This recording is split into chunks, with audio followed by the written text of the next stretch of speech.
diagram table, probability distribution table, and they have you do a little bit of work with it. Let me give you an example of one. Let's see if I can write it correctly this time. It was pretty bad earlier. I put a wrong decimal. It all went south.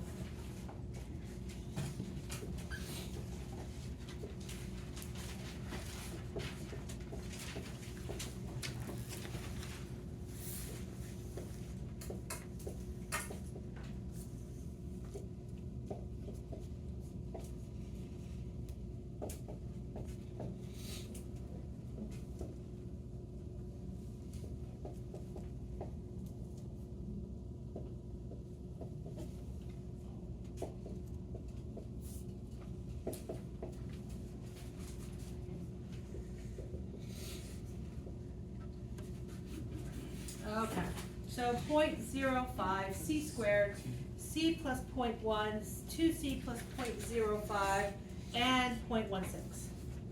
And the first part of this problem is find c.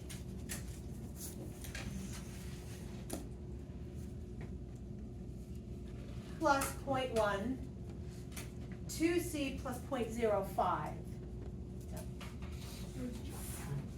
Yes?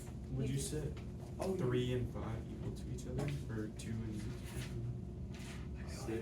If you add them all together and set it equal to 1. Why do what?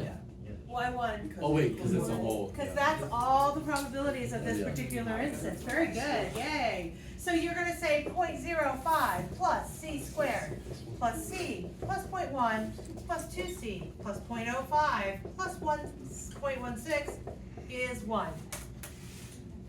Yay. I let you work on that for a few minutes. Is that CT plus?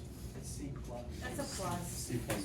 I don't know how to make it any plus. There we go. That works. Maybe not. Really?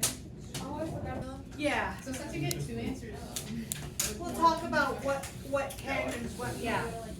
So if you have the Casio class whiz, this thing will factor. If you don't, then you're gonna go good old fashioned. Is it just 8 and 4? Oh wait, not 8 and 4. Oh dang. It's like, Come on. Yeah, so it doesn't. There are 2 answers that come up. And let's just kind of troubleshoot why one of them won't work.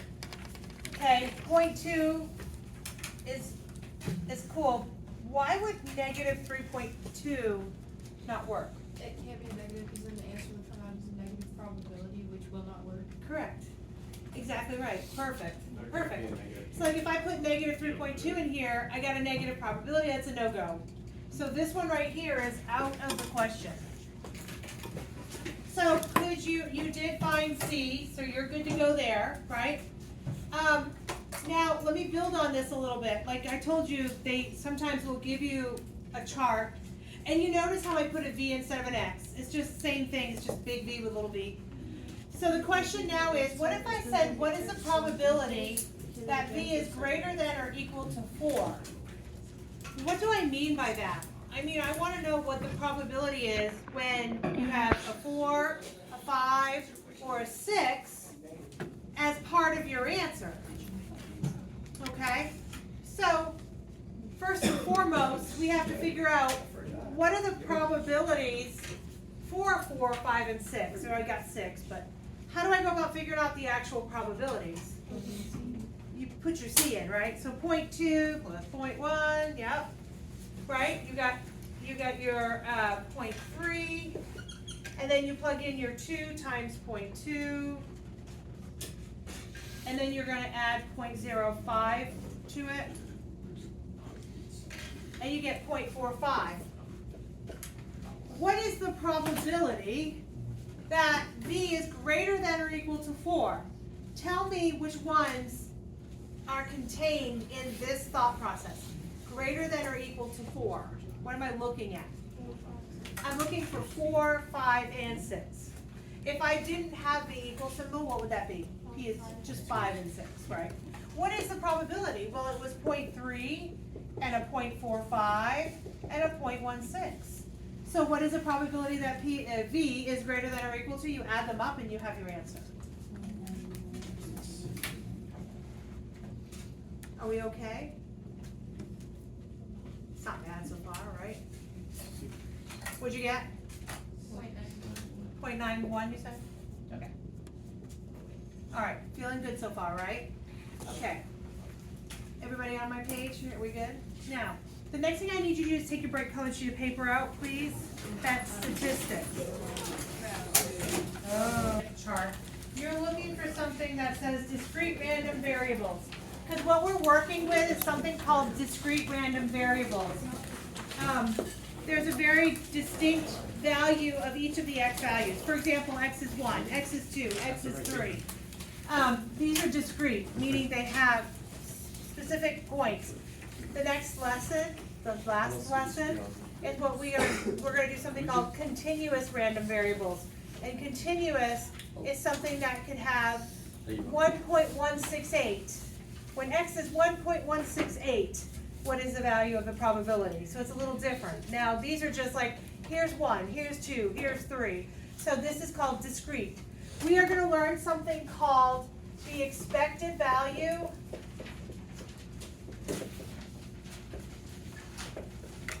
also known as the mean. They sometimes refer to it as expectations. What is the expected value? What is the expectation? Okay, the formula is on your bright colored sheet of paper. It's about third of the way down, and it's discrete random variables. The expected value, symbol for it is E of x, is equivalent to the summation of xp. Good news is you don't have to memorize it. It is on your bright colored sheet of paper. Okay. Something else we're going to learn in a few seconds is called the variance. The variance, also written as the var of x. The formula is also given to you on your bright colored sheet of paper. It is the summation of x squared p minus the mean you just found squared. So those are on your bright colored sheet of paper. If it asks for an expected value, if it asks for the expectation, there you go. However, not on your bright colored sheet of paper is standard deviation.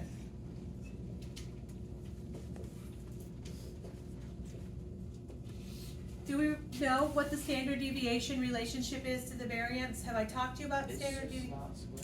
It's just not, it's the square root of whatever you got for variance. So it's the square root of the variance. So if you see variance is that, then the standard deviation is going to be the square root of what I just wrote up here. Expected, it's the summation of x squared p times the e of x squared. So it's just the square root of your variance. So it is kind of on your bright colored sheet of paper. It's just you need to know that it's the square root of that answer. Okay, so let us do an example. This is when you're going to want your calculator. You're going to need your calculator. It's a lot of number crunching.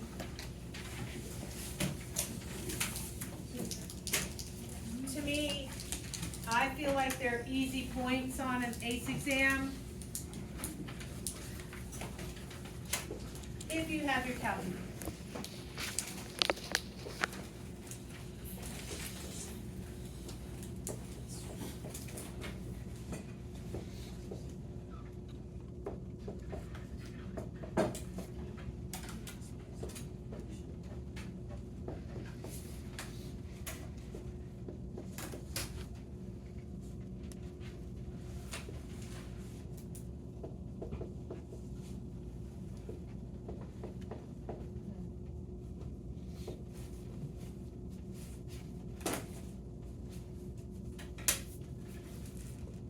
Okay, so this is a probability distribution table of some kind of